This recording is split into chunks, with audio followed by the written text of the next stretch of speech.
Unacademy.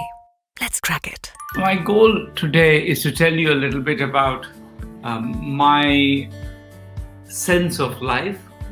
These are supposed to be life lessons. I really want to study mathematics. My parents actually were economists and they were very happy for me to study mathematics. My father actually loved mathematics. I was taught mathematics by my father, before I learned a lot of it in school, and he encouraged me, and I think the plan was very much for me to be a mathematician. I was 17 and that was not me. I was not fit for that particular life, so I just didn't. Eventually I told my parents, look, I can't do this. This is too tedious. And my parents were extremely kind and liberal people, and they said, okay, fine, but then you have to find out something to do. You can't just do nothing. And problem was that in the Indian system, as many of you are from India, the problem is that once you are out of that loop, then you're really out of it, meaning there's a time for every exam. So if you really change your mind, then there's very little you can do. The flexibility is all gone because it's all based on exams that you take between your, at the end of your high school. Again, many of my friends who were with me in my undergraduate were all going to go to Delhi. We studied at Kolkata to study somewhere, and so they said, let's go to Delhi and we'll apply to master's program. We'll all go to Delhi and study there. So a bunch of us applied to master's programs in Delhi, and there were two master's programs basically at JNU and Delhi School of Economics. I did well in those, so so I got into both, and then I was trying to decide where to go. And I remember a moment that was very decisive. I went to the Delhi School of Economics and I met a young professor there who later became quite prominent, and he was super nice and was trying to encourage me to go to Delhi School of Economics. And he told me, look, this is where everybody comes to go to do a PhD in the US. That's the next step, and you surely want to do that, so you should come here. And that sounded so boring, another step, and then going to the US, and like a whole pre-professional route to my career goal. So I thought, my God, I'm 20 and I'm not about to commit to a whole career stream. So I immediately, that convinced me that I'm not going to Delhi School of Economics, I'm going to JNU. I did my PhD, I got a job, I was teaching at Princeton, and then I got a chance to come back to teach at Harvard, which was where I had been a PhD student. And I found that attractive. Problem was, what would I teach? There was plenty of people to teach theory. So somebody asked me, what do you want to teach? I said, I had done a little bit of work, kind of theoretical work on what you could call development economics. So I said, okay, fine, I'll give it a shot. I'll teach development economics. And I had never taught it. I'd never taken a class in development economics. Literally never been a part of that conversation. And suddenly I was teaching PhD students at a place like Harvard. My life was shaped enormously by chance events and by decisions that were taken.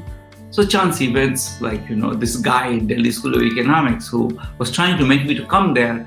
I think his one contribution to my life was that he made me go the other way. And maybe, I don't think necessarily that would have changed my life, but I think it made me very, I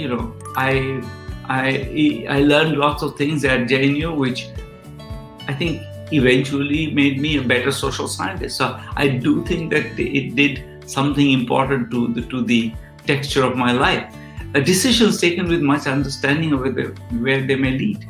The whole story of JPAL is one where we can, now that we've been, assigned success, I could go out and say that, look, this is something, I saw the shape of everything and that's what made me do this. But it would be a lie. It would be a completely, it would be a made up story. I think we were excited about it. We were having fun. We did it. We enjoyed doing the randomized control trials. There were a new opportunity, a new frontier, and it was a fun thing to do, and it's always exciting to pursue something new. It just wasn't. I don't think we saw that this will get us a Nobel Prize. This will make us, have thousands of people who will be working in the same kind of tradition as us. At the end of my days in JNU, you might have read this in the newspaper. There was a lot of mention of it at some point. I went to Tihar jail for being part of a student protest. I don't think I did anything awful. I think it's legitimate for students to protest. It shows some concern about society. I don't know whether this particular cause was worth pursuing or not. I don't want to defend every cause and every protest, but I don't think we did anything particularly awful. We went to jail for 10 days, I think, in Tihar jail.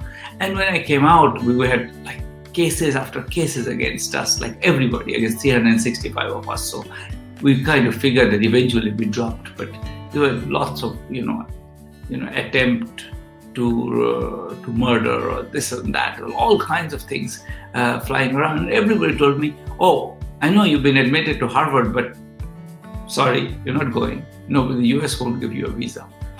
And so I was and to be honest, this is what I think. I really wasn't particularly enamored of this particular player. I know, because I really wasn't that sad.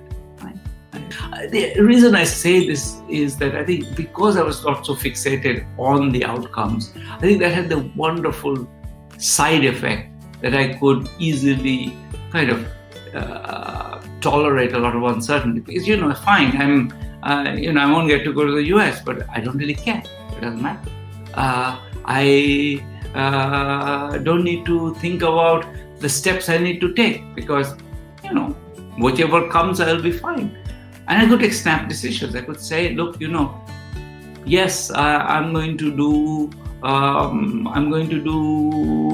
maybe let's do a randomized control trial. Even though I was successful. I had a permanent job at MIT, which is one of the best places to be a professor. And I was, as somebody who was doing economic theory of abstract mathematical models. And so I was good at that.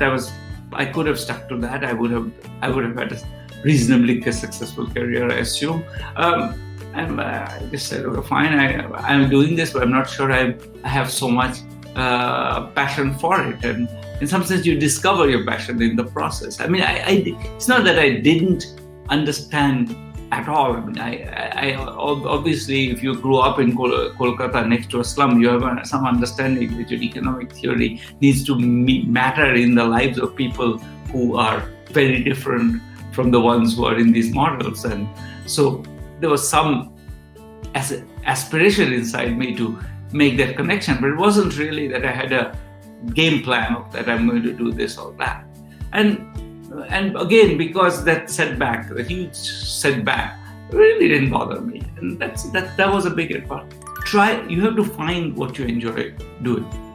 Let your curiosity drive you. That's the third. When you feel, okay, I'm doing this, that sounds interesting. Maybe it's telling you something. Maybe there is a signal that, your body, your head, there's something there, there's some wisdom there. You haven't understood. That's my story.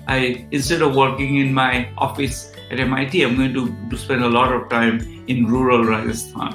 And that's what is involved in doing a randomized control trial. I do it, and maybe that will teach me something, change my perspective of life. Both to be successful and to be happy is really the same thing. You're successful and you're happy because you're doing something that's meaningful to you.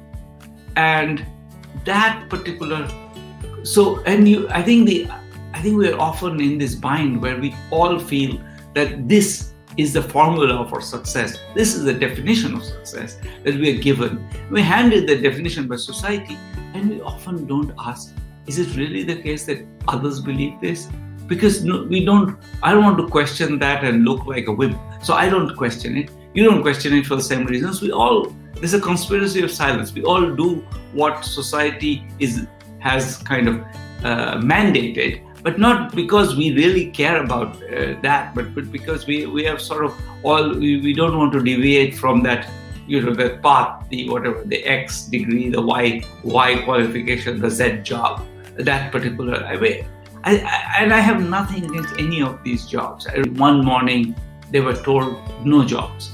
You lived inside your the construction site where you slept and ate and cooked, and now that's done. No payment, no salary, no wages.